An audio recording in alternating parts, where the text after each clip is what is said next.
Assalamualaikum warahmatullahi wabarakatuh. Perkenalkan, nama saya Tiara Putri dengan NIM 2019-01-006. Saya dari Kampus Politeknik LP3I Bandung, program studi Administrasi Bisnis dan konsentrasi saya Administrasi Perkantoran. Di sini saya akan menjelaskan mengenai komunikasi nonverbal. Dalam negosiasi, komunikasi adalah elemen kunci negosiasi. Negosiasi yang efektif mengharuskan peserta menyampaikan dan menafsirkan informasi secara efektif. Peserta negosiasi akan mengkomunikasikan informasi tidak hanya secara verbal, tetapi juga nonverbal, melalui bahasa tubuh dan gerak tubuh. Dengan memahami cara kerja komunikasi nonverbal, seorang negosiator lebih siap untuk menafsirkan informasi yang bocor secara nonverbal oleh peserta lain, sambil merahasiakan hal-hal yang akan menghambat kemampuannya untuk bernegosiasi. Adapun contoh komunikasi nonverbal dalam negosiasi, yaitu penahan nonverbal dalam negosiasi. Seseorang dapat memperoleh keuntungan dengan mengungkapkan posisinya secara lisan terlebih dahulu. Dengan menambahkan posisi Anda menetapkan posisi untuk melanjutkan negosiasi dengan cara yang sama. Seseorang dapat berlabuh atau mendapatkan keuntungan dengan pertanyaan nonverbal atau bahasa tubuh. Ruang pribadi. Orang di kepala meja adalah simbol kekuasaan yang nyata. Negosiator dapat menolak keuntungan strategis dengan menempatkan sekutu di ruang untuk melindungi individu itu. Kesan pertama, mulailah negosiasi dengan gerakan positif dan antusiasme. Tatap matanya dengan tulus. Jika Anda tidak dapat mempertahankan kontak mata, orang lain mungkin mengira Anda menyembunyikan sesuatu atau Anda tidak tulus. Berikan jabatan tangan yang solid. Yang kedua, membaca komunikasi nonverbal. Mampu membaca komunikasi nonverbal oleh orang dapat membantu proses komunikasi secara signifikan. Dengan menyadari ketidakkonsistenan antara komunikasi verbal dan nonverbal seseorang dan mendamaikannya, negosiator akan dapat mencapai resolusi yang lebih baik.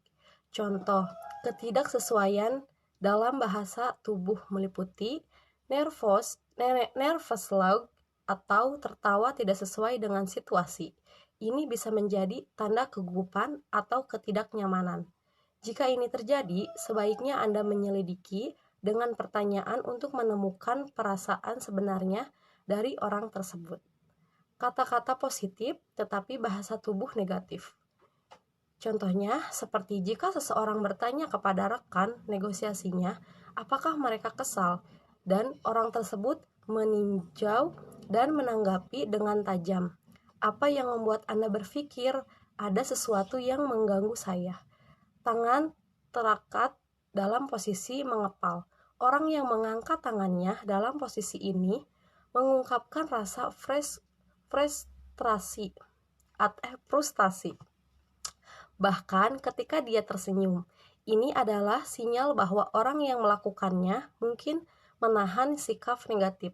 Jika mungkin berguna bagi mitra negosiasi untuk menghabiskan waktu bersama dalam situasi atau suasana yang nyaman di luar ruangan negosiasi.